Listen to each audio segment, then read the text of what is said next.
Welcome to another Black Myth Wukong boss tutorial video, and in today's video, we're in the New West of Chapter 3, bringing down non-white. Now let's go over a couple of this guy's moves and what makes him so dangerous. First off, he's got ice attacks that can do a lot of damage, like this one here where he does a sweeping arc in front of him. He also has the ability to send a straight line out in front of him of these dangerous ice shards. That combined with the fact that his weapon also does frost damage means if you're not careful, you might get turned into an ice cube. Now let's go over the build I used to bring him down. Under the staff stance skill tree, we're going to be using Smash Stance. You want to make sure you have the ability to charge your attack while you're sprinting and that you can charge your attack quickly. I also put 20 points into this skill tree just in case we can get up to 4 focus points. Most of the damage we're going to push on this guy is going to come from our duplicate, so you want to make sure you upgrade your Pluck of Many skill tree all the way. Under the Transformations tree, you should already have Ashen Slumber unlocked, which means you can have the Rage Burst ability here. Make sure you fill this up all the way because this is an ice enemy and we want our fire attacks to do extra damage. But for Transformation spell itself, we're going to be using Guang Chi the Firewolf.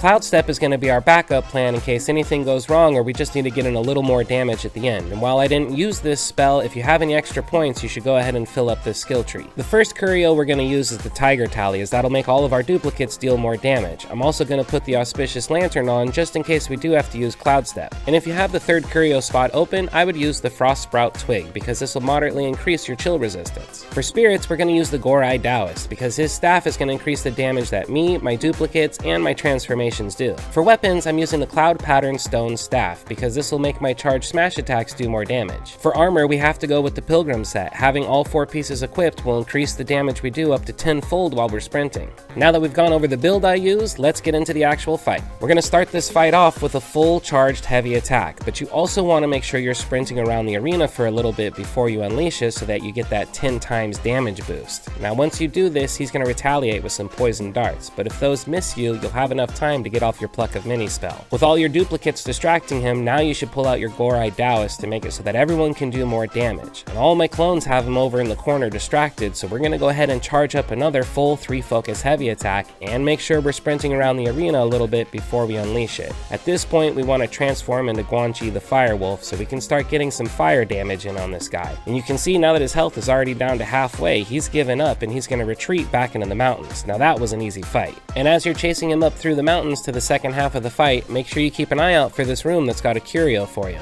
Once we get to the top of the mountain and start fighting this guy again, this time when his health gets to halfway, he's going to start doing a ton of poison attacks, including being able to shoot poison darts. But before we head up the mountain and fight him a second time, we're going to turn around and change our skill sets back at the save point. The second time we fight this guy, he's a bit more squirrely, so we want to have Immobilize equipped, but you don't need to put any points into it. For transformations, I'm going to change it up to Ashen Slumber, because I want to try to breathe fire on this guy and definitely use the Final Flash against him. For staff stance, I'm getting off of Smash and going to Thrust. And keep those points in Cloud Step skill tree because we're definitely using Cloud Step in this fight, as well as keeping all the points in the Pluck of Many tree. Transformation tree is the same with all the points going into Scorch damage. In the survival skill tree, make sure you max out your attack, and if you have extra points, put it into your mana. Since we're not using Smash attack, we need to change our weapon. I would suggest the Rat Sage Staff as it has a chance to increase attack damage. For armor, I'm using the Gale Guard set because if I have to use Cloud Step multiple times, I want my perfect dodges to reduce my cooldowns. Now let's get back to the action, and this time I'm going to use one of these enhanced Tiger Subduing pellets to do even more damage. When I walk into the arena while he's standing up, that gives me enough time to initiate the Pluck of Many spell. Then when all my duplicates are distracting him, that's when I'm going to use the Gorai Taoist so we do even more damage. From here, I'm going to just charge up a full 3 focus heavy attack and smack him with it from the safety of being back here.